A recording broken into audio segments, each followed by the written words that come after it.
Richie! Hi, Sen. Hi, everyone! And welcome to episode 204 of the Snack Covenant. Yay. And today we have a very special guest with us. Who is it? Introduce yourself, special guest. Hey guys, Labor here. I am a game creator, a game developer. Been doing it for quite a while, and also been playing Souls for quite a while. Oh snap! And you've recently actually released a game on Steam. Yeah. So now I have the credentials to talk about this, you know. And can you tell us about the game you released? Oh, it's just a passion project, you know. It's called Artifacts. If you look it up on Steam, it'll be like right below the 20 Artifact, like Dota card game sort of things. Not the greatest name idea, but so if you just look up Artifacts by Labor or anything like that, you can buy it for just $4. Yeah, you should have called it something like Epitaph or something. Yeah. Yeah. I mean, it was originally not for Steam, but whatever. It was originally for PS5, right? Yeah, it was gonna be a launch title.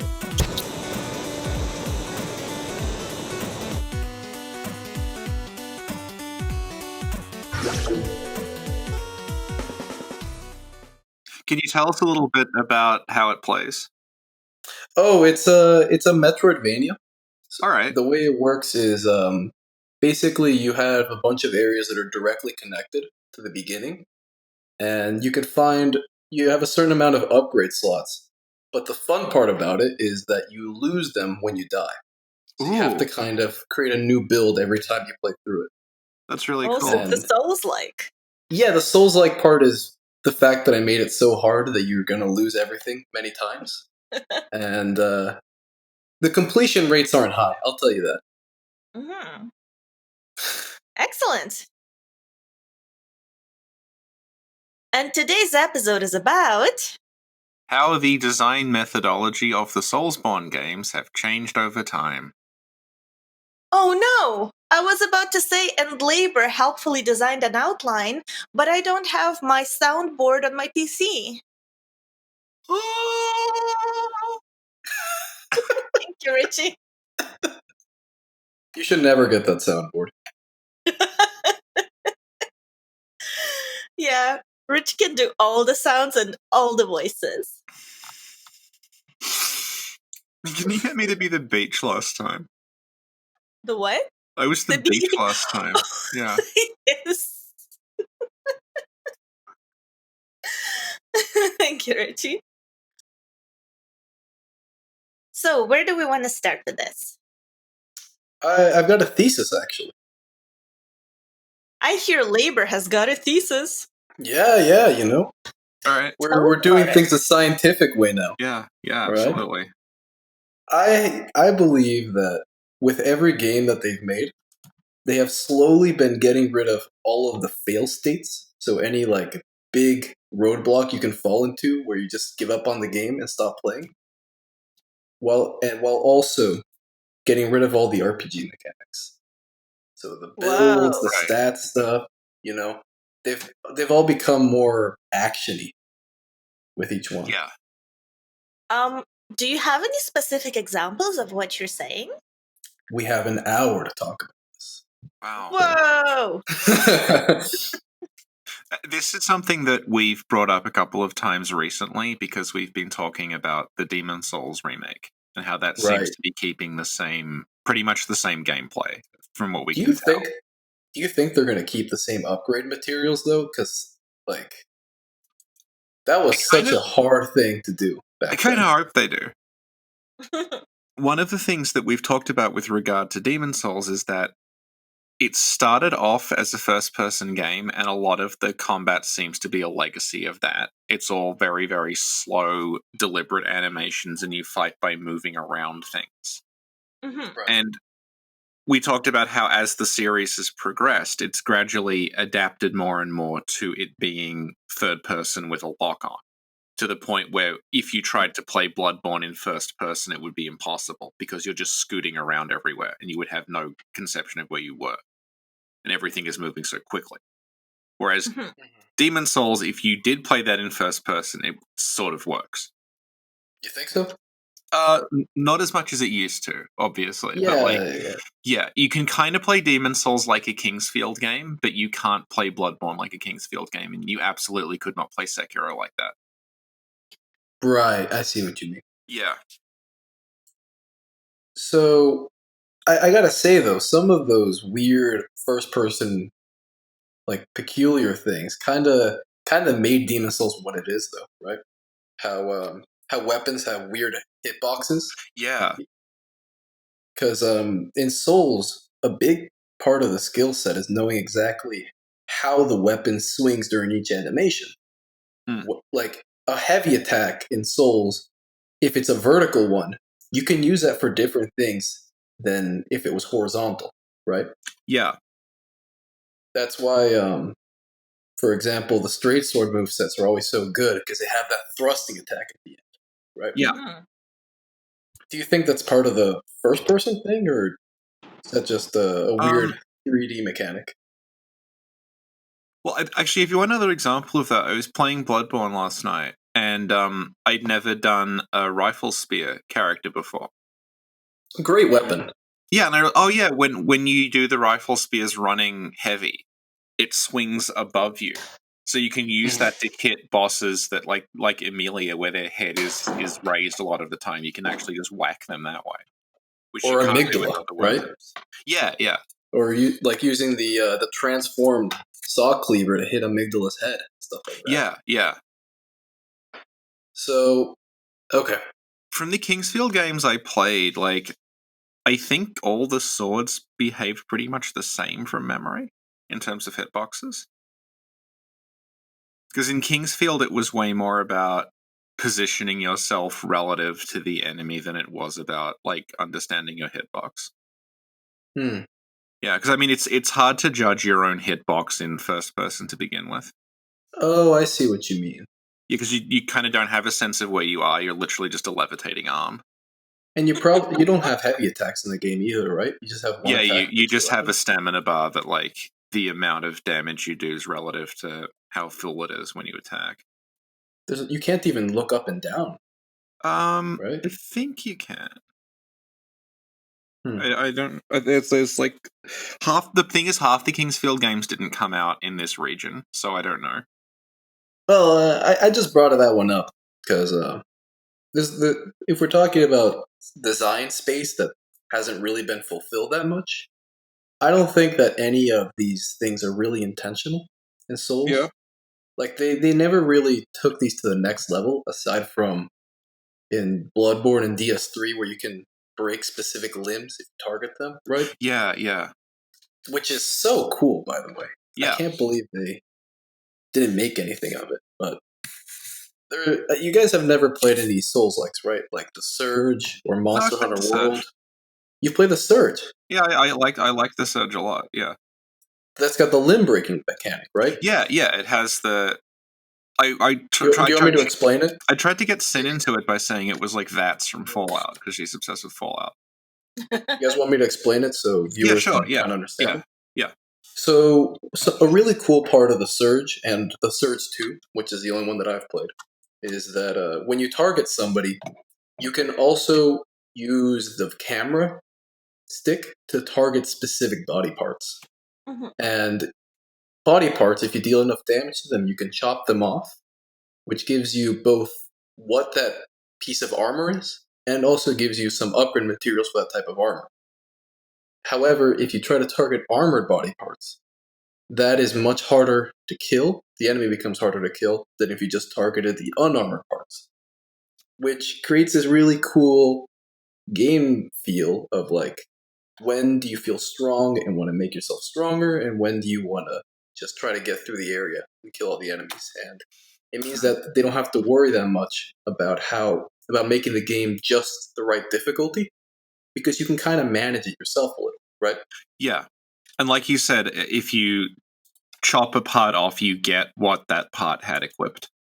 So it's very good for grinding. It's not like because if you want like a complete set with like the arms, the torso, and the legs, you don't have to keep killing the same enemy and hope the part you want drops. You can actually control what drops from it. So it's like I remember grinding for the Lothric Knight set in Dark Souls 3 and just having like 25 sets of Lothric Knight gauntlets and no leggings. Like that doesn't happen. You just pick, okay, I want that thing. Mm-hmm. Yeah. And if you ever get to a hard area, you can just start targeting the unarmored part and completely destroy them, really, because the game's easy. But whatever. Yeah. If you target the unarmored parts, it's like it's easier, but you don't get a drop. Yeah, exactly. Yeah. That's kind of a design space that I'd be surprised if they don't try to use in Elden Ring, because they're probably going to have some big bosses in that game, right? Yeah. With it all being open world and stuff like that. But really, I think it's more interesting to talk about Demon Souls, because do you guys think that they're going to keep many of the same boss designs, for example? Like, do you think that they're going to have Leechmonger the same way, or Dirty Colossus the same way? The really stinky bosses. You mean like visually or like the fight? Like the gameplay. It looked well. This is something that we brought up with Illusory Wall, but like when in the trailer when they're fighting Vanguard, Vanguard is behaving the same way, but also Vanguard has a mouth on its back. So we're like, are they going to alter Vanguard so it's got this mouth on its back? So if you try to hug it from behind and like cheese it, it will like bite you or something. Like, it's got a built-in defense from behind. So, but we don't know because we haven't seen it yet. It might just be a visual design thing. Oh, like it'll bite you when you're behind it? Yeah, kind of like they kind of did that with the turtle guys in Dark Souls 2. Oh, the falling attack. Yeah, where like there's the guys and they're like they break the sort of mold by being really tough from behind, so you can't just hug behind them and hit them. And then if you hang around behind them too long, they just fall backwards on you, which is really cool. Or the guys in the DLC that like spurt lava out their backs. Yeah, the golem things. Yeah. Right. Yeah. The chicken legs. Yeah, and then like Bloodborne, they just get around that by everything is really fast, so it's really hard to hug the back of anything that isn't like Ebrietas. And everything has a dash move. Yeah, that turns them around towards you. Yeah. Mm-hmm. I don't know though. Something about Blue Point tells me that they're not going to release any mediocre content. Oh, absolutely, yeah. Do you guys? Well, actually, maybe I'm wrong. Do you guys like Leechmonger or Dirty Colossus? They just make no impression on me. I don't think they're bad. I just like they just sort of happen and then they're over with, and I don't. They're not very memorable. No, actually, one thing is memorable about them is that the leech guy gives you pants made out of leeches. I like that he's called Leechmonger because it implies he's like he sells leeches on the street or something. He's got like a cart of leeches. What if he's actually a merchant and he's just defending himself against us because we're like this lunatic that's been riding around killing people in the swamps? When he gives you the leech pants, it's like a free sample. Yeah. He's also surrounded in loot and items. Yeah. That's a store. Yeah. Oh my god, we're literally breaking into a store and killing the owner. Yeah. Well, we also give him some wares. Did you guys watch the Illusory Wall episode where you can drop stuff into it? Yeah. Sin, did you see that? Did I say what? The Illusory Wall did a video on the Leechmonger corpses, how they're generated. No, I didn't. Oh. How they're generated? So there's a bunch of corpses in Leechmonger's arena, and you might think those are preset, but they're not. It's based on the dreglings that you kill along the way, and they fall. So it's meant to be like when you kill dreglings and they fall, that's their corpses. It's not literally their corpses, it just tracks that they've fallen, and then it puts a corpse in the room. That's interesting. Yeah. Oh, I can link this back to the topic at hand. You know? Cool. So, Demon Souls and many of the earlier games have so many of these weird, like kind of obtuse mechanics that Yeah. completely change how you should interact with the game. But because you don't know about them, you just don't really interact with them that much, right? Yeah. And all of these make the games feel more like an RPG to me. You know, Right. it's not just about the combat. It's also about role playing, interacting with the world, and stuff like that. And then you get to like Dark Souls 3 that doesn't have any of those mechanics, right? No. It doesn't have as many of these weird little niche things that most people don't know about. It's more streamlined. Yeah, that's how I described it. Like when people were saying, "Why are you like less into this?" I'm like, because it's more streamlined. Well, I guess we'll touch on it a bunch throughout this, but like the way that the sort of the weird esoteric stuff you had to hunt for and like it would happen randomly and you wouldn't understand it is largely absent at that point. Everything is fairly convenient. Mhm. Mm. And because of that, I sort of felt like I was less invested in exploring and less invested in engaging with the world because I knew it sort of wouldn't let me miss anything. Mhm. So the fact that it's so easy to figure it out was bad because you like figuring stuff out. I feel well, not necessarily that I like figuring stuff out, but that figuring stuff out, like if there were things in the game and I didn't understand where they came from and I didn't know they would happen, it created this sense of like therefore anything can happen in this world. Therefore, I Yeah. need to be a good. Actually, something I've brought up before is, I guess, with regard to like Metroidvania design, which we talked about a little bit, is the bombable walls in Legend of Zelda. Oh yeah. Yeah, because in the first few Legend of Zelda games up to the third one, um, there are cracked walls, and if you put a bomb next to them, they'll explode and they form a passageway.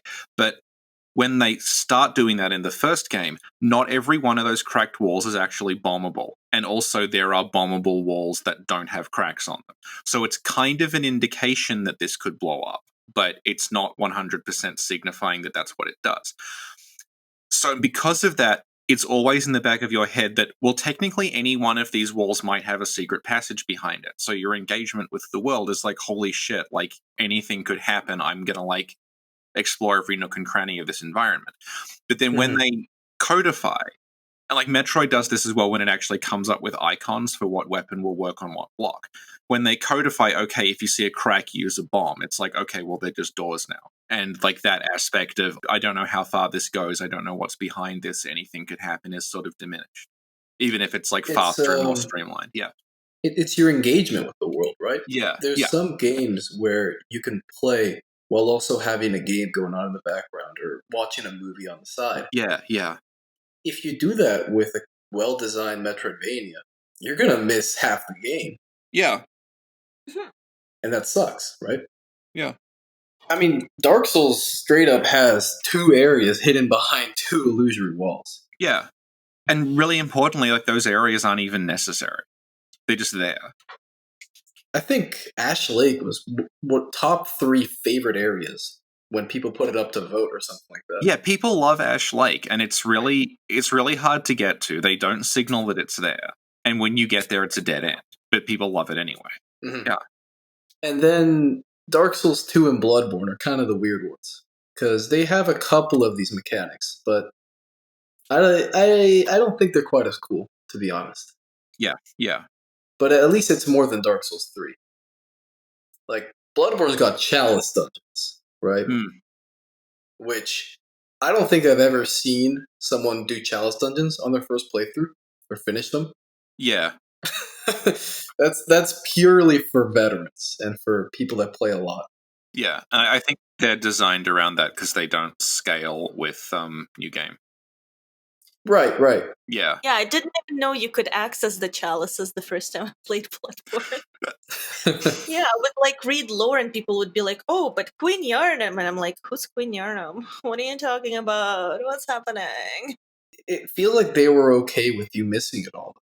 Like they created this stuff and they knew that there was so much there. They put so much time and effort into it but they're okay with you just missing it all completely. Yeah. Which is really cool, first of all. Yeah. But every game since Demon Souls, really, they've wanted you to miss less and less stuff. Yeah, they progressively you can. I mean, Demon Souls is like you can't quote unquote miss an area in Demon Souls because they're all mandatory. But there's stuff in the areas you can miss very World easily. tendency, though, Yeah, like yeah, they've got stuff that you can't even do in one playthrough. yeah.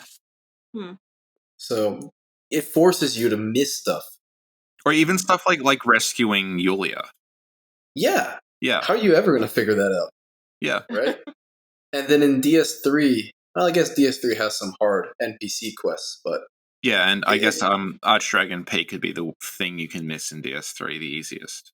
But right, they've never left that design philosophy behind.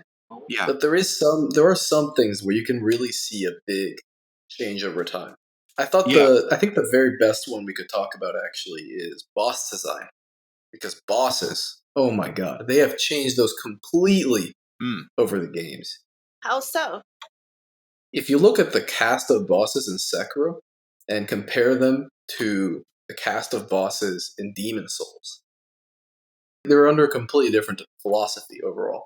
yeah, yeah. Which I think ties back to what we were saying that like a lot of the Demon Souls onward bosses kind of work if you imagine they're first person, but that's completely impossible in Sekiro.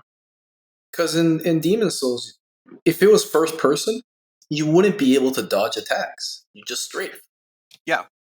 Meanwhile, in Sekiro, it's all about dodging or parrying in that game, I guess. Because all the damage has to be avoidable for it to be fun. Yeah. Meanwhile, in Demon Souls, it doesn't have to be that way. There can be bosses where you just have to tank some stuff, and that's okay. So if you look at the Demon Souls bosses, how many straight up combat encounters are there? Very few. I'd say like Penetrator would be one. Penetrator, Alant? Yeah, Alant. Does Doran would Gal count as a boss because he's part of the Astraea fight? Would who? Gal Vinland. Oh, yeah, but that's such a weird fight. Yeah, yeah. It's not a regular combat. Yeah, yeah. But yeah, there are not many straight up combat encounters. There's those two, there's Man-Eaters, and there's Flame Lurker. I can't think of any more. Yeah, yeah. And like this is another thing that we've brought up a couple of times with regard to Demon Souls is that the game that Miyazaki worked on before Demon Souls was Armored Core 4 Answer. And Right. a lot of the archdemon fights in Demon Souls play out like a fight from Armored Core 4 Answer. You have this big old boss, and you have to exploit the weakness. Yeah, they're not, like you said, they're not traditional combat encounters. It'll be something like Phalanx, where you're not fighting it straight up. You have to like find its weak point while it's sending these weird drone things after you. Or Right. it'll be Tower Knight, where you have to like disable it by hitting the back of the leg and then attacking it when it falls over. Things like that. I mean, Dragon God is the perfect example. Yeah, yeah, yeah. Or Storm King, where it's like the whole point is it doesn't engage with you, it's in the sky. You have to figure out a way of hitting it from the underside. And like those I guess we'll mention it again because like we bring it up every time, but like the thing that differentiates Armored Core 4 Answer from the other games is that the opponents in 4 Answer are gigantic like mecha. They're not things that are the same size as you. So it's about taking apart like the level, like there'll be a whole level that is actually like an aircraft carrier. But you have to figure out how to destroy the aircraft carrier that you're on. Like that's the level. It's not have a duel. There are mech on mech fights in it, but it's largely about like the climaxes are about taking out these enormous like battleships and things. It's not about fighting one dude. Yeah. So I want to bring up an interesting topic though, because you're right. The Demon Souls boss design was completely influenced by what came before, but every game after Demon Souls was influenced by Demon Souls. Yeah. And they figured out, because if you think about it, if you ask the community, the favorite bosses in Demon Souls weren't the aircraft carrier type bosses, the weird ones that were inspired by previous games. I think the favorite bosses are Flame Lurker and Man-Eaters, if I remember correctly, which are just straight up combat encounters. Yeah.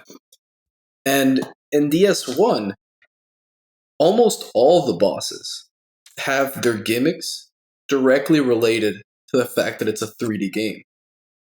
You have Taurus Demon. You have Asylum Demon that are all about interacting with the environment. Yeah. You've got Capra, where you're stuck in this tiny little room. Even Beta Chaos, the platforming and the avoiding the hole, that's all 3D stuff. Yeah. So there's a big progression there. And if you look at the Dark Souls 1 DLC, there are no gimmick bosses at all. And that's everyone's favorite Dark Souls 1 boss is Artorias. Right. He's just a straight up combat encounter. Yeah. And then they make Dark Souls 2 and everyone hates the bosses because they're all combat encounters. Right. Because they're based on fighting the enemies in the world. And so the designers looked at it and were like, what's an interesting thing we can do with 3D combat? Make it into a gank boss. Right. So what would you say specifically like makes people dislike 2's bosses in comparison to 1? Because they're easy. That's why. Really? Yeah, I think that's the you never have to master half of them because you can just beat them on your first or second try. And the fact that people go in and don't expect anything, because Dark Souls 1's bosses aren't great either, but the difficulty means that every little advantage you can find is something that you have to pay attention to, and it's fun to master them because they're worth mastering. Right. But I've never mastered twin dragon riders because I don't have to. Right. You have to master Capra Demon to fight him. And sure, you can beat him without that, but he's a lot more fun when you actually figure out, hey, the fact that they made this encounter so hard means that there's a lot to learn about it. Right. Like, and then because Seath, he's not a hard boss, although Sin made him look really hard. Shade. Yeah. Seath is again kind of going back to like it's almost a Demon Souls-y kind of gimmick thing where it's just got to know to destroy that crystal, and then after that he's kind of trivial. Right. As an indication of just how trivial like Seath is, literally the first time I beat Seath, it was no damage because he is so slow and predictable that I just hung back and sniped him for like 10 minutes and he died and I didn't even get hit. You sniped him? Yeah, because the first time I didn't realize... So you didn't fight him honorably? Exposed. I know. This is the first time I was playing and I didn't realize that would be a boss arena. I thought I'd go back and fight him in his like little archive room. So I broke the crystal and he showed up and I still had my bow because I'd been sniping the clams.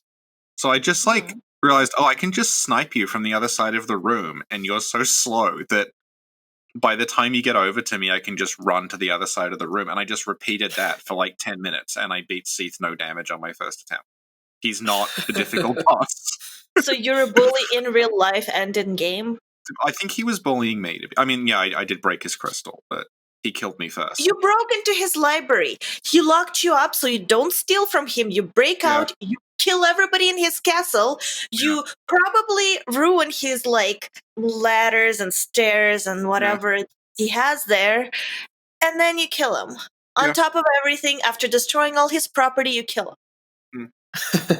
Okay. Sin, do you like Bloodborne bosses, though?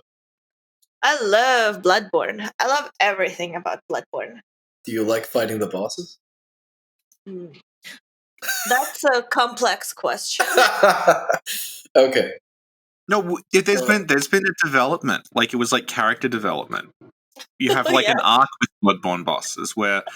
No, the first time we streamed the DLC, you had not beaten Orphan of Kos, and you lied to me and said that you had. And it was actually a ruse to get me to stream it with you so I would kill Orphan for you. Because you couldn't do it. No, and then we streamed it again a couple of years later, and you beat Orphan. And I'm the one who died. Okay, but the difference is, a couple years later, I was level, 200, as opposed to level, 10, because I didn't want to level. Also, you had upgraded your weapon. Yeah. See, I think with you, you're better at fighting the bosses than you think you are. It's just that you don't pay attention to weapon upgrades, so you're doing Lobos Jr.ing yourself the whole time. Is that why you dealt so little damage to Seep? Yeah, she has an unupgraded straight sword for that whole fight. Okay, you know what? Fight. Yeah. That is a design thing, though. Okay, because how in the world would anyone get to the final bosses of a game without upgrading their weapon? They would summon their friend to beat them. No, it's because in all the Soulsborne games, if you're not necessarily told and pointed to upgrading your weapon, what you think is, oh, my weapon levels with my stats, so I have to upgrade my stats, and then my weapon gets better. Yeah, you can only upgrade in 2 places in Dark Souls 1. Yeah.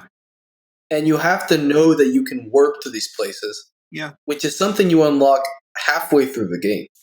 Yeah. But then in Dark Souls 3, you just have Andre in the main hub. And he's impossible to ignore because he's always going dink, dink, dink in the background. Yeah. And no one misses upgrading in Dark Souls 3. Yeah. And in Sekiro, you don't even have to upgrade, right? You just use an item. Yeah, you automatically do it at the idols. Right. The only thing you have to go to an NPC to get done is the gourd seeds and the prosthetics. In fact, I think that not just finding the upgrade smith, I think that upgrading as a whole and character progression has only gotten easier ever since. Oh, absolutely. Yeah. Which is such a big game design thing because it's one of those things where your character leveling, your gear progression, upgrading your weapon is something that helps everyone, but only new players won't know how to exploit it to its best potential. Yeah. It only hurts your first playthrough. And Andre in 3 is another good example of that because they swap out in 3 the idea of weapon progression, forking off into different kinds of upgrades. We have to go okay, I'm upgrading to +5, and then I'm using Green Titanite to make it a fire weapon, and then when the fire weapon gets to +10, I can then fork it off into either a fire or a chaos weapon. They left that behind in DS1. They changed it in DS2. Yeah, because that means if you start that weapon, it gets stuck in that path. If you want to get rid of that, you have to reset the weapon to base level again. Whereas in 3, they just let you swap out gemstones that give it different elements. And in Demon Souls, every single upgrade path requires a different resource to use, which are only obtainable in very small parts of the game, and you can completely miss them. Yeah, Bladestone. Oh yeah, Bladestone. Yeah, you can't even get enough of the what's the blade material? Whatever. If you miss enough Titanite lizards, you just won't have enough to fully upgrade it, and you have to wait till the next playthrough. Yeah, but again, okay, do you like that or not? I think that's bad because that only hurts new players. It's not. They got rid of it because they want the game to be the same for everyone. Yeah. On the first playthrough. I kind of like it because none of those things are actually necessary on the first playthrough because the game is not that hard. Having a +10 sharp weapon. You don't need that. You can actually just upgrade everything with regular stone. And just upgrade your starting weapon to +10 basic path. You're fine on your first playthrough. I like that a lot of the things in the game, like because we've played them so much, we can obsess over like specific builds and getting like the maximum AR and the maximum scaling and everything. That's not really necessary the first time you play it. You can just kind of like stumble your way through and still win.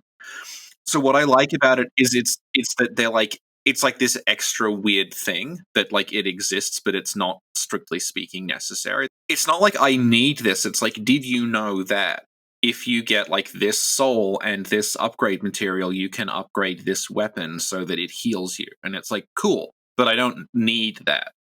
Like going back to like what Illusory War was doing. Illusory War's done a lot of stuff about Dark Souls mechanics, and these things were not understood for a very long time. Things like vagrants and the way you would sometimes get bonus humanity and bonus Estus refills, and you wouldn't know where they came from. Is that because that stuff was happening, because there was all these mechanics and like weird random stuff was happening because you were online. There were like upgrades you didn't understand. There were weapons you didn't understand how they worked.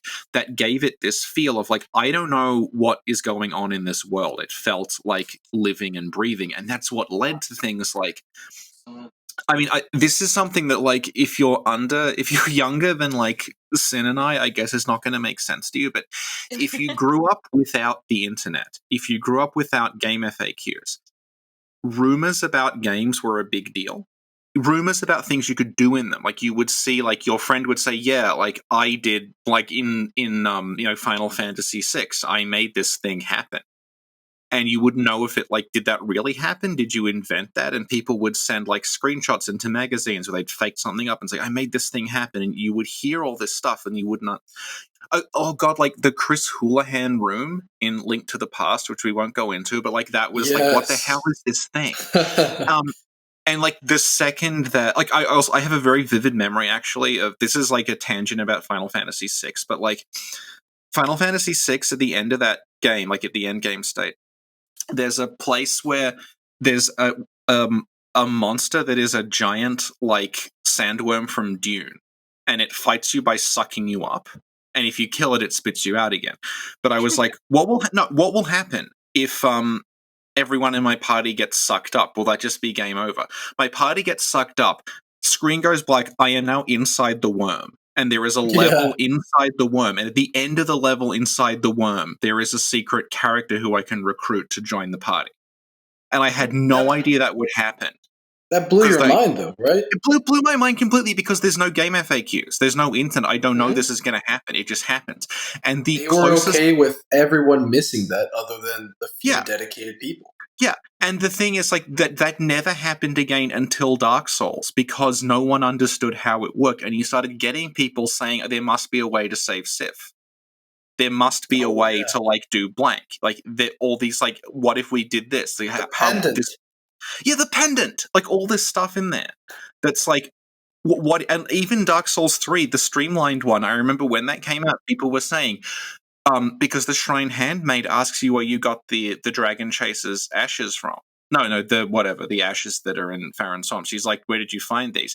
And people were like, oh yeah, if you tell her like that, that's why the wolf is dead. Because if you tell her, she'll kill the wolf, but if you go back beforehand, the wolf is still breathing. Like, that's not true. But people kind of thought it might work that way because they're used to these games being constructed like that, of having just weird esoteric things. I bet that's why you guys like the lore so much, because the lore is all about that. Kinda, yeah. You have to really put in the effort, try to find everything out, and it's one of those few places where the esoteric stuff can be really cool if you discover that one little detail. Yeah. And even like with the Bloodborne Chalice Dungeons, just the fact they were procedural. People kept looking and looking and looking because they thought they were, and eventually they did, and they found the Hole Digger. If people are really interested in that sort of stuff, check out Tomb Prospectors. Yeah. Genuinely one of the best Souls communities, and it's all about running the Chalice Dungeons and all the secrets in there. They have a breakthrough every couple of months. Yeah. It's so awesome. Yeah. Okay, thank you. So do you want to tell us more about the upgrades? Okay, yeah, sure. So just to recap, Demon Souls, you play through it, and say you want to do a magic build, and you start upgrading magic, but you never find the magic upgrade path, and then you're just kind of screwed out of it, right? Then Dark Souls 1 comes along, where you can infuse each weapon with all these different types, but they have the same. They still have a bunch of different types of Titanite. And Dark Souls 1, also, the embers in that game do something very different from all the other ones. You literally cannot upgrade your weapon past +5 unless you find a semi-hidden ember. And you can't upgrade it past +10 unless you find a very hidden ember Yeah. that is in New Londo Ruins. That I didn't find on my first playthrough. Yeah. Now, Richie said that that's okay to him because you don't need to have a fully upgraded weapon in Dark Souls 1 or in I feel Demon Souls to yeah, finish like the game. plus 15 on Dark Souls, like new game is like it's kind of overkill. You don't really need it. Oh yeah, Yeah. You don't need it at all. Yeah. But you can do it, and that is really cool. Yeah. The one problem with that, though, is I think that's why the design, the difficulty level in these games, the first two games, is kind of really hard to get right. Yeah. Because you can't really have hard, challenging combat bosses when you don't know the stats of the player that's going to go into them. Yeah. You can't design Nameless King around a +3 weapon. So they made it in the future games that people know you're going into Nameless King with a +8 to +10 weapon, and they're going to design it around that because everyone can make it to that point. In DS2, it's really easy to upgrade your weapon all the way to +10. But there are still a bunch of fail states. Like, for example, you can kill the blacksmiths, although you can resurrect them in the game. But you can also never find one of them, and you can never get the key to unlock the other one. It's perfectly possible for you to play through DS2 and never figure out how to upgrade a weapon. Yeah. But it's a lot easier than the first ones. And that step is even bigger when you get to Bloodborne. Because Bloodborne has literally one upgrade material. Yeah. They went from Demon Souls, where there's like 8 or 9, down to Dark Souls. Then Dark Souls 2, which got rid of all the colored Titanite fun stuff. And then they get to Bloodborne, where it's just Bloodstone. Yeah. Except for Blood Gems. But Blood Gems serve in that game are kind of fill that same role as, hey, there's this really cool stuff you can do with this weapon that most people don't know about. Yeah. Because you have 2 upgrade paths, really. And as long as you know that they're going to use one of them to its full potential, they're going to get to a +8 weapon by the end. Yeah. The game designers could make the really hard bosses at the end of Bloodborne, like Ebrietas and the DLC bosses, right? It gave them a bigger, like, what's the word for it? Design space, right? Yeah. Yeah. Another thing that they'll do is, like, we've talked about you not being able, like, if you don't understand the upgrade path, it's going to be confusing, but they will just give you stuff as well. Like, the one people I think will remember is just on the way to Sens, they'll just give you a lightning spear. That's the equivalent. Oh, of, like, yeah, you're right. Yeah. And, like, Dark Souls 2 does it all the time, where you'll just find, like, hey, here's, like, a +8 sword, it's laying around. Here's a +7 short bow, it's just lying around. To make or sure the Crystal that, Halberd. Yeah, they will straight up give you weapons, or like the Drake sword. Like, they specifically make it so at the start of the game you get this weapon that basically, to get the Drake sword, you have to do something that you would do if you didn't know what you were doing, which is just try sniping the dragon from under the bridge. Yeah. Which is something that, like, a new player who was like, I'm scared, but I figured out, like, a safe way of doing this would end up doing.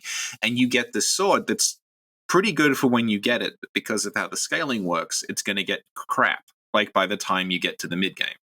So I guess you have experience shooting drakes and dragons from a distance, huh? Yeah, so they throw in all these things like weapons that have flight damage and weapons that scale differently. So, like, you always have, like, something that'll get you through. But not always, though. Yeah. Like, not everyone will find the Crystal Halberd or the Lightning Spear. And almost no one, like a tiny percent, are going to find the Drake Sword.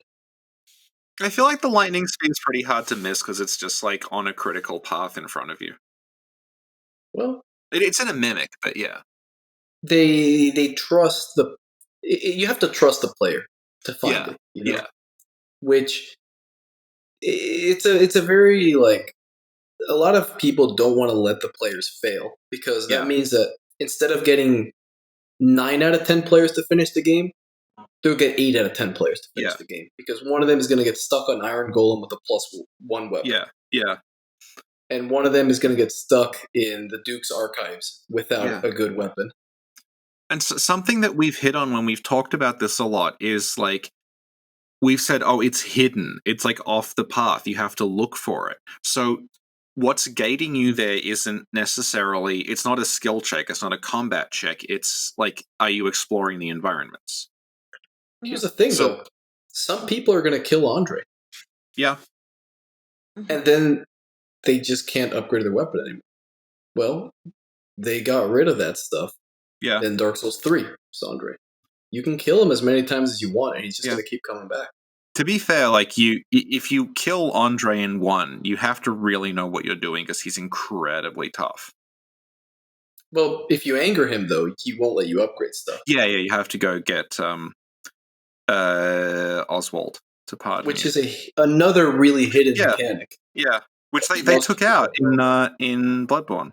There's no way that if you Yeah. drag grow an NPC, they're perma aggroed. Yeah, Thank God most of them are behind windows and stuff. yeah, But- yeah, or disappear into mist when you hit them. yeah. And also the upgrade person, you know, like you can't kill them in It's a any bench. of the games, really. Yeah, it's a bench or a bonfire or something like that.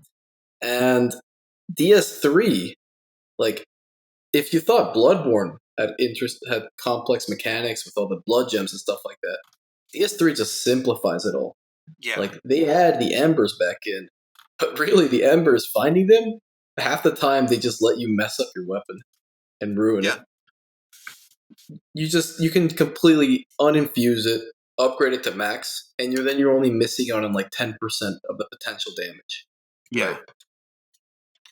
So that's the stuff for weapon upgrades, because in the later games they decided that if you want to add hard endgame bosses, like you look at the endgame bosses of DS3, and some of them are really hard, right? Yeah.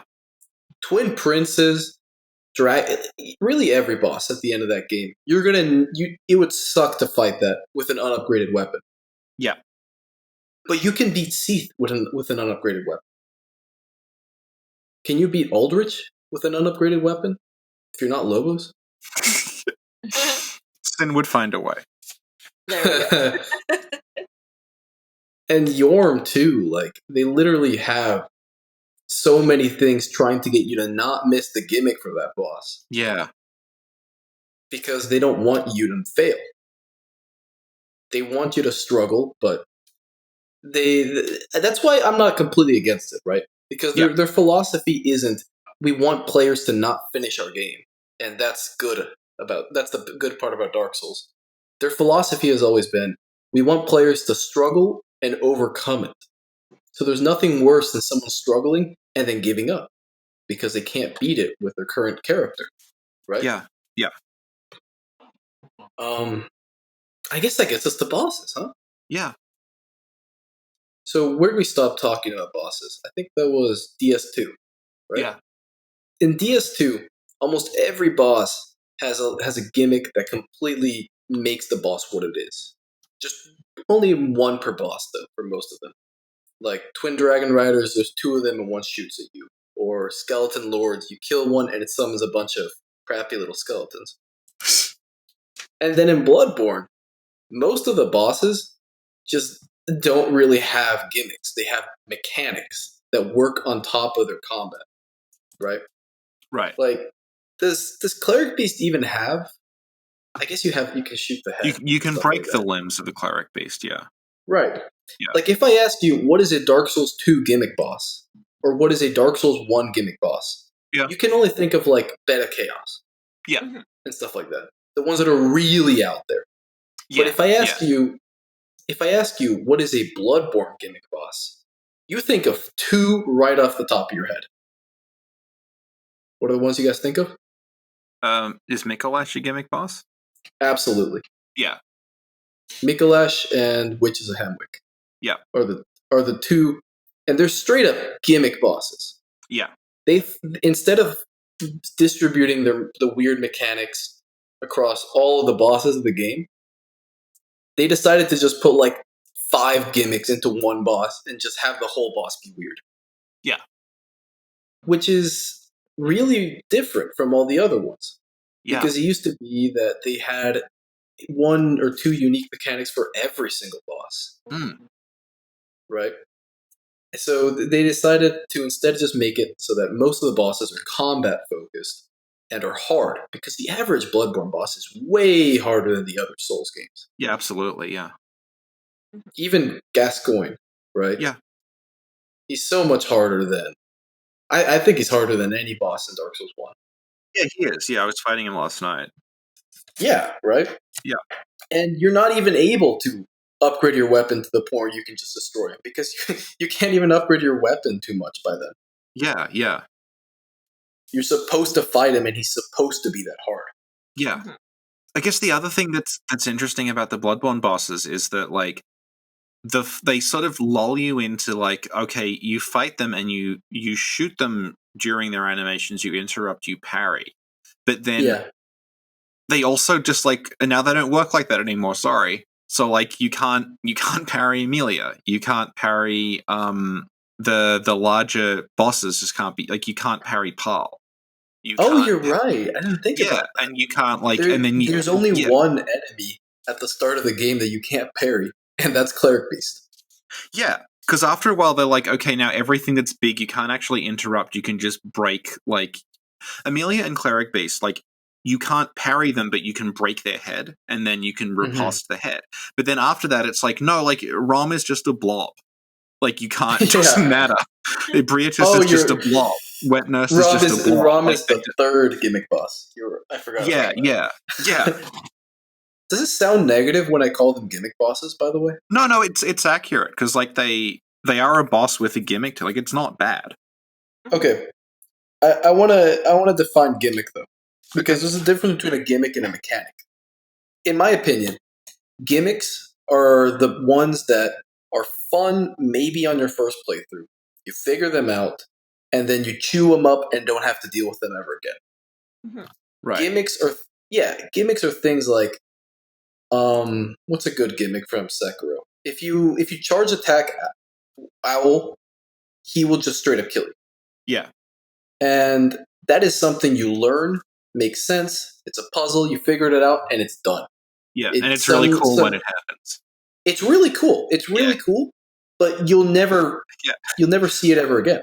Yeah, it's like, this is a skill I've been using throughout the game to destroy everyone who uses thrust attacks, and now I'm going to thrust attack Owl, and then he just does it to you, and it's like, shit.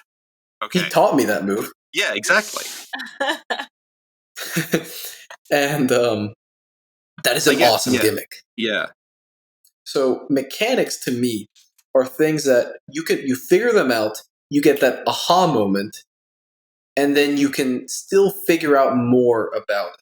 You can still learn more about how to interact with these extra bonus mechanics, because they're more interesting. They work more with the combat of the game. It's not just, don't do this and you won't die. This is another way you can fight the boss that makes them more interesting anytime you fight them. Right. You fight Witches of Hamwick after the first playthrough, and they're super easy. You'll never die to them unless, well, I guess you can still die to them. Yeah. But not really as much. But if you fight Vicar Amelia, and you know all the mechanics of that fight, and you know you can break the legs to riposte the head, and you can also break the head itself, those are mechanics that completely enhance the fight. Right. Every single time you fight against them. One thing I feel like they've done is that they've just turned away from gimmicks and started adding more and more mechanics. Right. Because that just makes the games more replayable and more fun for challenge runs and stuff like that. If you look at, Bloodborne, every boss has multiple mechanics to it, but most bosses don't have a gimmick. Right. The way you fight Cleric Beast on the first playthrough is the same way you're going to fight him on every playthrough. But on future playthroughs, you'll be able to know that you can shoot the head to riposte them, or you can break each one of its limbs. Or with what's another boss? You can parry Orphan of Kos, and Yeah. most people don't know that the first time you fight him because it's so hard. Mhm. Yeah, the abhorrent beast, like there was I remember a big argument when that first started about whether it was possible to parry him because he's the this is a weird thing because he's the size of a boss Like you in think you between. could parry. He's like the size of Gascoigne, who you can He's interrupt the size of Gascoigne. Gascoigne? But Really? he's I think he's bigger, but he's like hunched over, so he gives the impression he's like the size, kind of. Yeah. But yeah, it turned out that no, he works like the others, where if you hit his head enough, it staggers him, but you can't actually interrupt him. Yeah, You can break his arms. yeah. You can break every one of his limbs, actually. Yeah. Yeah, it's really hard because he just jumps around so much. But you can. He works like any other big beast boss. Yeah. And then we get to DS3. And DS3 is a lot like Bloodborne. Like, if you said that Bloodborne's cast of bosses is different from the other games, but it's really Bloodborne and DS3's. Because both of these games have high health, combat based bosses. And the few weird fights that they have are really weird. They throw in a bunch of weird stuff in there. But they're never cakewalks, right? You still have to fight enemies even in Deacons of the Deep. Yeah. Except for Ancient Wyvern against. But I mean that's still testing a skill from fighting from the regular game because it's like Micolash again. You just gotta like navigate an environment. Yeah, and in all the Souls games, there's a whole part of the game that is running past enemies. And finally they made a boss that tests that. Yeah.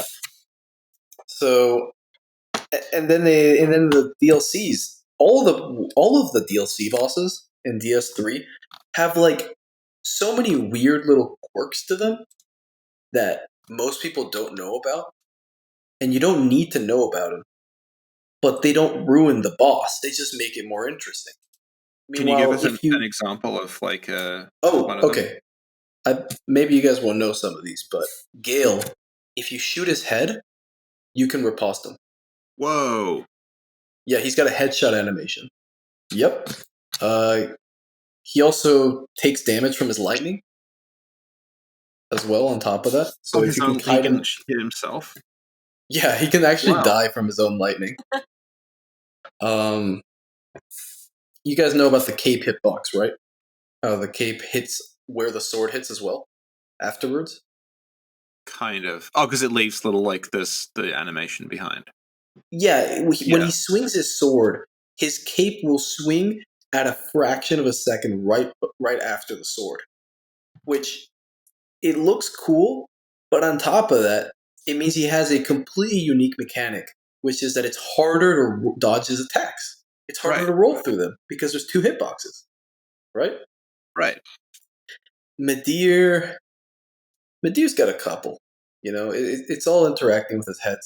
Mm-hmm. Demon Prince is really weird. The way that his phases turn between the two of them, it's completely based on a timer. And I had no idea. It's a timer, yeah. It's all they I think it's like roughly like I think it's like 20 seconds. Yeah. And they will always change the same amount of time between each other. And so there's a little bit of time where they have the same transformation. Wow. You guys know, right? When both of them are in flame mode and they just chase you and you can't do anything and run away. I've only done Ring City like twice or 3 times, I think. I haven't played it that much. Yeah. Well, this enhances multiple playthroughs, though. Right. And you don't need to know it to beat them. Yeah. I just randomly thought of like an example of a weird boss mechanic we haven't talked about. Yeah. Freya in Dark Souls 2. Where she only in New Game Plus, you fight her before the fight. She shows up. On your way to the arena, and you fight her, and it's like it's timed. It's not very long, but any damage you do to her there carries over to the boss fight. Mm-hmm. So you can like, if especially if you're like a mage, you can like spam a bunch of spells at her when she first shows up and go into the fight, and she'll have like 25% less health. You can even kill her Yeah, in that little yeah, spot. yeah, You show up to the fight and it's just empty. yeah. Actually, Freya's got a bunch of weird things. Like, Yeah, she's got 2 heads. and also if you hit one of the heads enough, it's not based on damage either. It's based on like stagger damage. Right. If you hit one of them enough times, the head will just fall off, Yeah. and you can't hit that head anymore. And the head on the ground will scare the spiders away, and you can knock it around like a soccer ball. That's beautiful. Yeah. And nobody ever sees that because the boss has so little health that it just doesn't matter. Hmm. So when they make the bosses have more health in the later games, I believe that enhances the gimmicks and the little mechanics and the little exploits because now it actually matters. Yeah, you have to like interact properly. Right. Yeah. Imagine if Freya was hard. Imagine if Freya was the hardest boss in DS2. You'd have to kite the heads around to avoid the spiders and make sure to go in with a weapon that won't knock off the heads too fast. Because then you suddenly wouldn't be able to just run around to the other side because one of the heads has already fallen off. Right. And I think that's a lot cooler, personally. Yeah. It's a lot more fun when there's a reason to get good at the fight. Except that in DS2, the boss would probably be really frustrating if it was that hard. Yeah. There's also like the Fume Knight. If you go in with Velstat's equipment, he changes faces immediately. Yeah. And that's cool. That's really cool. Little story point. Yeah. And lastly, we have Sakura, where it's also the same category as Bloodborne and Dark Souls 3, because most of the bosses in that game are just combat bosses, but a couple of them are a little bit harder. They, not harder. They're more gimmicky. Right. Like you guys. What is there, like 3 gimmick bosses in Sekiro? What are the ones you guys can think of? I'm trying to run through them in my head. Like, does the snake count as a gimmick boss since you just fall on its head and kill it? Nah, that doesn't have a health bar. There's monkeys. True. There's the folding screen monkeys and Right. Divine Dragon. Divine Dragon, obviously, yeah. And what was the third one, do you think? I can't think of a third one off the top of my head. Right. I think those are the 2. Yeah. There are fights with a lot of unique mechanics, but they're not really gimmicks, like Lady Butterfly summoning the Phantom Children, and because those are fun. Yeah. Sweeping a face of corrupt monk, yeah. Is it fun to chase the folding screen monkeys when you know how to kill them? See, I still, like, I never even bothered figuring out how to kill them. I just chased them around and killed them with ignoring the mechanics completely, and it worked fine. So I never bothered. It's actually really cool, though. They all have different AI. Yeah, it's awesome. Yeah, there's, like, one can't see you, one can't hear you, one is invisible, and I forget the other one. He alerts the other monkeys. Yeah. It's like, don't talk, and he's the one that talks. Yeah. And Sekiro has really hard bosses, too. Yeah. Like, have you guys... like, Demon of Hatred? Have you guys fought and beaten Demon of Hatred? I fought and beaten Demon of Hatred. Those are separate incidents. Because there's a way to cheat Demon of Hatred.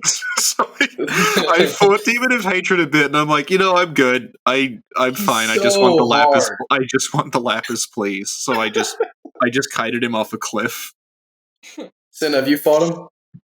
No, but I looked up the video where you can cheese him, and I'm like, too easy. Yeah, it's not the hardest cheese. You can also get Gyobu that way, I think. But oh yeah, it's the same arena. Yeah. I didn't think of that, but yeah. But they would never, ever, ever, ever add a boss like Demon of Hatred or Owl Father or even the final boss, Ishin, Yeah. to Sekiro if they didn't know that you would have a, a fully upgraded weapon, or in that game, the attack speed bonuses or the Yeah. attack power bonuses. Yeah. Because no one is going to have a fully upgraded weapon if it's as hard as it was in the original game. Right.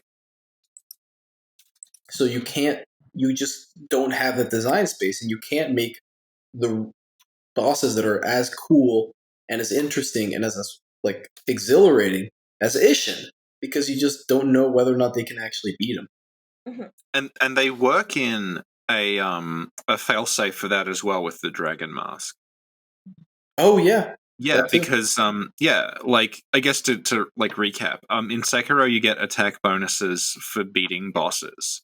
But there's also an item called the Dragon Mask, and if you get that, you have to like unlock it. It's like it's actually It's pretty late in really the game hard. that you manage to unlock it. But Yeah, once you have to talk to like 3 different NPCs and find them Yeah. all around the world. Yeah, but once you have it, you can just boost your attack power using skill upgrades. So you can, and it's designed for new game cycles. It's like you can just keep like once you have all the skills, you can just keep your attack going up and up and up and up and up. Yeah, it's so that XP never becomes irrelevant. Yeah. When in reality, XP is by far the most useful resource in the game. So why is there no XP Miibu balloon? That's my question. Yeah. I had fun grinding for that platinum. But Sen becomes so meaningless that by the end I had 4,126 snap seeds because there was nothing else to buy. Use the Sen shuriken. I did for a while, and I'm like, I don't want to keep using this stuff. It's actually bad. So okay, I'm gonna bring this back to Demon Souls, the remake. Do you guys think that all of these returning Demon Souls players will go back, will finish Valley of Defilement? You know what? Even the very first area. Do you think that Blue Point will let people finish the very first area of Bolitarian Palace, get to Phalanx, and just completely steamroll him and have zero fun in comparison to like an actually challenging fight? Well, this is interesting because they have mentioned something and they've given no information on it, but something called Shattered Mode. Fractured mode, I think. Fractured mode, yeah. They canceled that though. Do we know? They said that they got rid of it's not in the promos anymore. Yeah. But is that because they cancelled it or because they're trying to keep it under wraps? I don't know. Because I'm wondering, I'm talking about like a person's first playthrough. Like people are going to play normal mode. Yeah. Not whatever Shattered mode is. Yeah. I guess like from what we saw in the trailers, everything seems to be moving about the same. Yeah. So I'm guessing like they haven't, from what we can tell, given the bosses different movesets. So unless they've only showed off the good bosses, that was the thing. Yeah. So unless they just up the numbers, like I don't know how they'd make it harder if it's the same movesets. If they just made it like you can screw up fewer times, or have them be faster. Made them faster, like if they turn first boss into like Ludwig. No, but that's what I was saying. Like it's the same movesets. Like nothing actually seems to be moving faster from what we've seen. Well, what's stopping them? They might just want to be incredibly faithful. That's why I was wondering what the fuck Fractured Mode was. Because what I'm wondering is Fractured Mode, and this is entirely me speculating because I have no idea what it is Fractured Mode that they have made a completely faithful gameplay-wise remake of Demon Souls, but they're aware that Demon Souls is not that hard, and people who are into Souls games are going to play this and think this is easy. So Fractured Mode is going to be like a remix, and they're going to give them new movesets, they're going to make them move faster, they're going to make them do more damage, and that's Fractured Mode. So it's fun mode. Yeah, it's like yeah. Okay. Well, okay, you know, I got a better question then. All right. Not about the bosses, because changing a boss, you're right, that would kind of mess with the faithfulness of the game. But what about pure Bladestone? Like, it's funny because I've never gone Bladestone in any of my Same. upgrade routes, Yeah. yet everyone knows about it because it's that cool. Yeah. Well, it makes me, like, going back to older games, it's like the, going back to the Adamantite from Final Fantasy IV. Like, Adamantite from Final Fantasy IV is an item that has a 1 in 256 chance of dropping from an enemy that has a 1 in 256 chance of appearing. And if you get it, you get the strongest armor in the game. And that makes it sound like, what a load of shit. Why are you doing this to me? But, like, it's the strongest armor in the game. You don't need it. It's purely, like, a bragging rights thing. You can get through Final Fantasy IV without touching the Adamantite absolutely fine. It's just there to be, like, a cool hidden thing. And I feel that way about, like, a lot of... I think, like, having achievements and, like, trophies are sort of, like, warped the way we think about this stuff. But, like, you can get through Demon Souls without ever needing pure Bladestone fine. It's just kind of there if you want to, like, spend a weekend farming for it. And, like, I get that it's, but like... knowing that the players will get pure Bladestone with a little bit of extra work means that they can make the fights harder and better. Yeah. And more well-balanced is the thing. Yeah. The more I think about it, the more, like, yeah, it makes sense that they won't change most of these things because I feel like if they hard, did, there would be weird. riots. Would you really riot if they made like, okay, what's another example? But people got angry at Dark Souls 2 playing differently, and that's a completely different game. So, but like, they completely changed Dark Souls 2. Yeah. Like, but I can imagine, like, because the not previous for the better, though.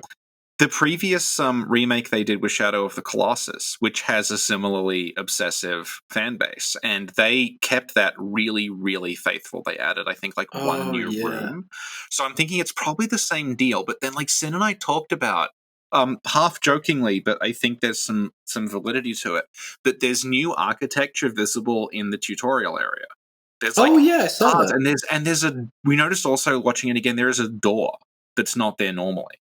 So it's like, I think, like, because we know stuff got removed, like there's the whole Archstone missing, are they going to add extra stuff to the tutorial? Like, you'll go back there like you do with the Asylum in Dark Souls 1. Or maybe Demon even, Souls like... is such a small game, dude. Yeah, they could add so much to it. Yeah, but I'm also wondering if it's going to be like, when you beat the game the first time, you get, like, a key that carries over to New Game Plus and that unlocks that door or something like that. Something... Maybe you could rematch Vanguard that way. Yeah, so, like, there's a space to sort of add, like, new stuff. That maybe they'll do pure Bladestone maybe pure Bladestone's the reward for beating Vanguard. Okay. Then... You guys know how you can hide behind the wall for the Storm King fight, right? Yeah, the, like, ruined little building. Yeah. There's a building in the Storm King fight, and I know, so you can do this without even looking it up. It's not hidden at all. You can just stand behind it, and all of the missiles from Storm King will just not hit you. And you can just stand back there, spam the Storm Ruler, and just win. Yep. Well, I would like, personally, this is me, so I'm not trying to convince anyone's opinion, but if I were them, in making this game for myself and for other people that have never played Demon Souls before, I think that it'd be more fun to just have that fight, to have the missiles be dodgeable, and make it more of a skill testing sort of thing, and not give you just a I win button by hiding behind the wall. Yeah. Like, it was cool back then, but half the people that are going to buy the remake already know about that fight. Yeah. And half the people that have never played it will probably not really enjoy that fight that much because of this tiny little mechanic that they can get rid of. So, are they going to keep that in there just because it's loyal? Is my question for them, and we'll find out in like a month or so, right? I mean, but even that's not really, like, quote unquote a mechanic. It's just like a factor of... It's an exploit.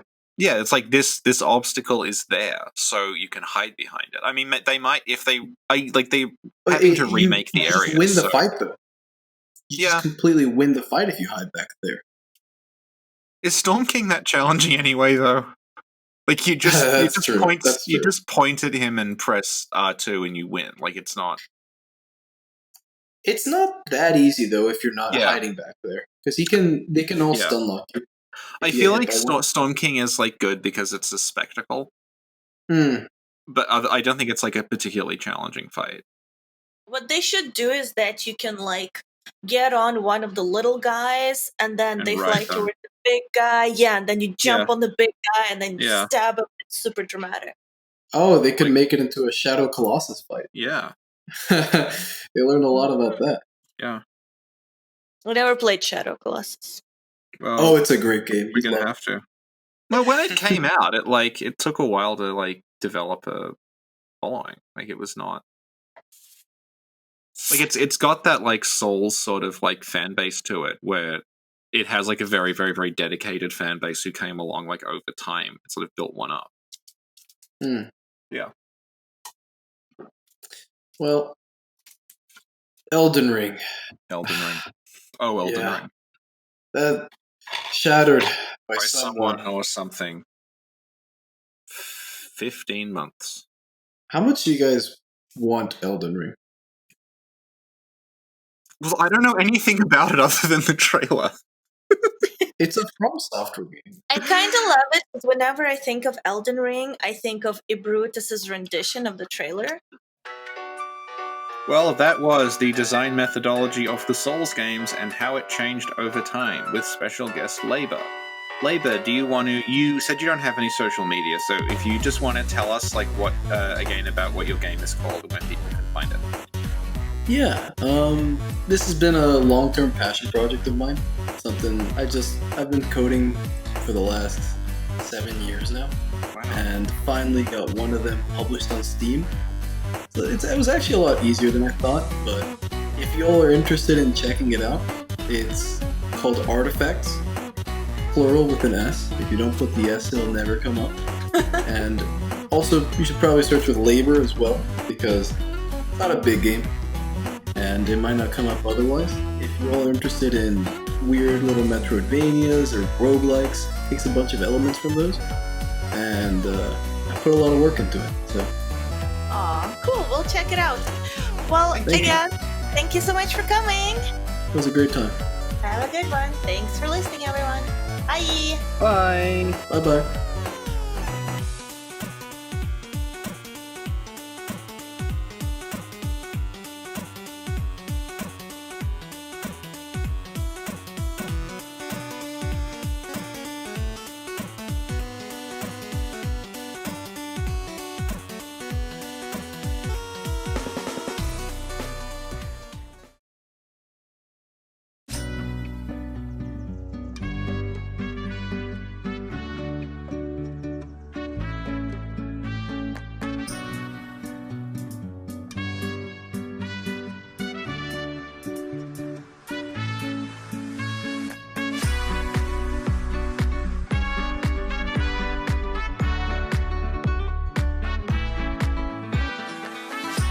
I doubt you could even imagine it.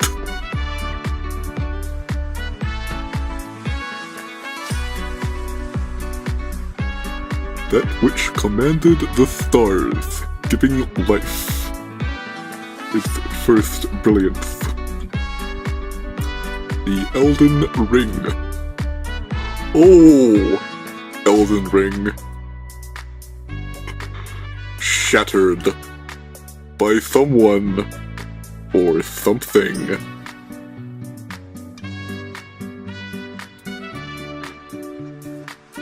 Don't tell me you don't see it.